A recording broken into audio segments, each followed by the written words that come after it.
Now, buddy, this right here in front of us is an insanely goofy airplane, and it's no surprise that only 2 of them were built. Both of them crashed. Everybody, yes, in today's video, we're going to talk about the GeeBee Model R, an air racing airplane from the 1930s that truly did its job well. We've had it in the Microsoft Flight Simulator for a while, and it's known for its very peculiar design. We can see the thick, stoutly fuselage completed with low-set monoplane wings, and its complete lack of conventional empennage. I mean, look at the tail section. This is the weirdest tail I've ever seen in my life. And also, the cockpit is in the tail. Yes, this airplane was obviously built for speed. And so the entire fuselage is practically just built around this huge radial engine. The Pratt & Whitney R1340 WASP engine, which delivered 800 horsepower. The GeeBee Model R became the fastest airplane in the world, which was not a seaplane. It hit 476 kilometers an hour, 296 miles an hour in 1932. A truly successful airplane, once again only used for air races. You probably would never be able to mass produce this airplane. I don't think the FAA would let you do that.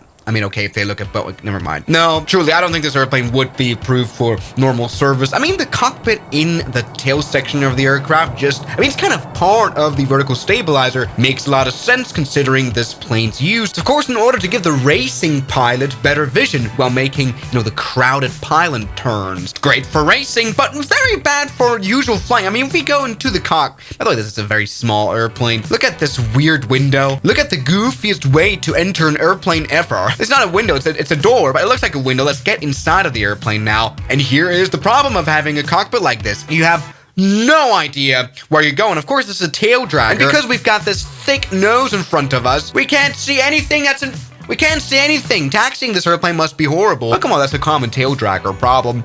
Now, this airplane must have been very uncomfortable. Look at the lounge seating here. At least we have a headrest. That's a start. Very small cockpit space and very small window space as well. The GeeBee R1 rapidly acquired a reputation as a dangerous aircraft. During the 1933 Bendix Trophy race, whatever that is, racing pilot Russell Boardman was killed. There was another crash there is no wonder why we have no original GeeBees around anymore. All of them died. So let's go ahead and start up this airplane and see if I can fly it. It's a very unforgiving aircraft. That is what I know. So, master, boost pump, primer, and magneto both, and starter. Yes, and get some mixture. Get some mixture. Yes, there we go. We've started up our very fast airplane with a very big engine. Man, this must have made a big sound. All right, so let's start taxiing. Come on. Yes, here it is. Now, it is definitely a lot more relaxing to taxi a plane like this in an outside view. We might as well run over a person from inside view. There's literally no way to see anything. Help. Oh, we've literally run over a person. Did you guys just see that? Sorry. And there's a bus. I can't see him. Oh, and what? He's got better visibility than I have. This reminds me of that one time where the country of Iran took a fighter jet cockpit onto a Tupolev 154. I made a video on this. The cockpit is in the tail, which is quite strange, but our visibility is definitely going to change once we take off. This is a tail dragger airplane. Now, there we go. Crashing into more thing. All right, let's go full power. Runway 10. Identified. I don't even know where the runway is yet. Okay, there we go. Let's not go out of control. Good. Either way, we're now on board the BG. I think I could have done this takeoff a bit better. Although it is recommended, I guess, that you have more open space in this one. This is already the highest position possible. We're already with our head in the window. Now, I would imagine that this airplane would have been very, very loud. Look at the canopy right here, which seems to fall apart. But let's go fast now. Come on, that's kind of the point of this whole video. Oh, we almost crashed there.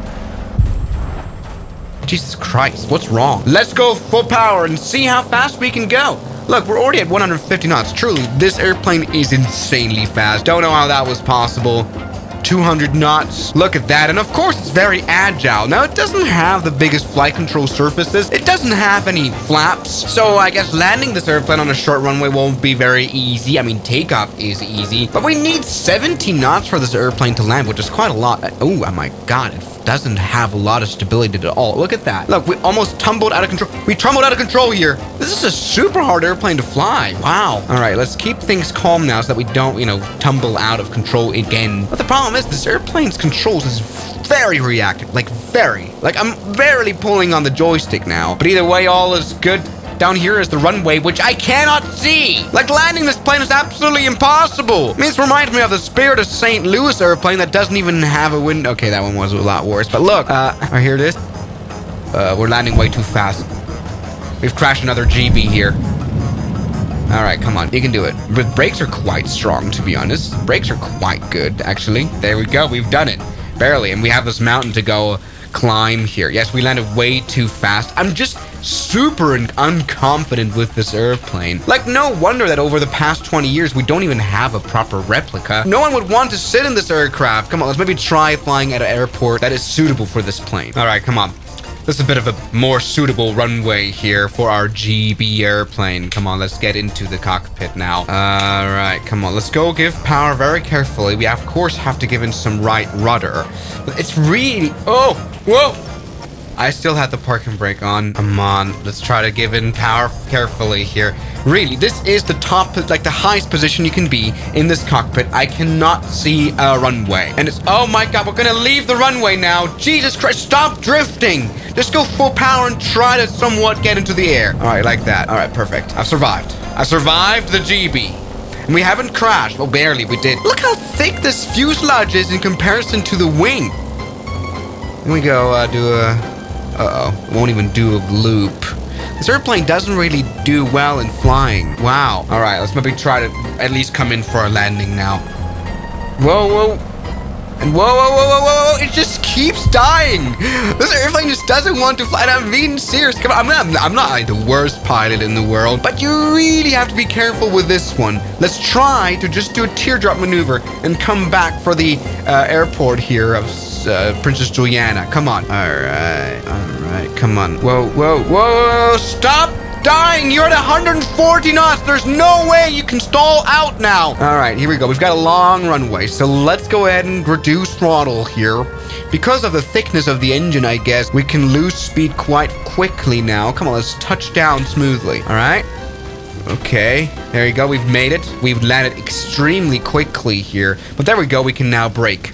There we go, we've done it. I mean, generally, look how small the vertical stabilizer is in comparison to the thickness of this fuselage. Who thought that would be a good idea? But let's maybe go ahead and test performance. I mean, I don't care about lap timings on a air race. I care about runway performance. I mean, this shouldn't be any issue. Taking off from Courchevel, this thing could probably take off anywhere. Look, if we give in full power, and especially fly from outside view, because that... Oh, that even doesn't make it better. There we go. We can take off with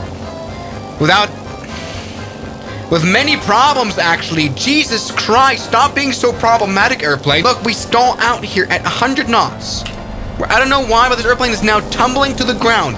I mean, the U2 Dragon Lady seems easier to fly. Look, I don't even know what's going on. What am I doing wrong? Why is this airplane not gaining lift? Huh? These wings are unable to function. Look, I genuinely have no idea how people were able to actually fly this airplane and not crash and die. Hear the sound. Let's go ahead and try to land here at Courchevel. For that, we need actually good speed. So we're looking at 100 miles per hour. Okay, look at that rattling just caused by this plane not being able to get enough lift. That's kind of a stall horn. I don't like the stop rattling. I thought you were a GeeBee airplane. That's not very staying alive of you. All right, runway is there. It's interesting how the performance sucks up here in the Alpine Mountains. But there we go. Down here's the runway. We've got 140 miles per hour on the clock. Oh, help. Oh, okay. Here's runway. Here's runway. Let's land on it now. That was insanely hard. That was insanely dumb. That is insanely impossible. This airplane just deserves to die, honestly, at this point. Stop it. So there it is, everybody. The worst flying airplane. I just can't figure it out. I just can't figure it out. Look, we're at 100 knots. Boom.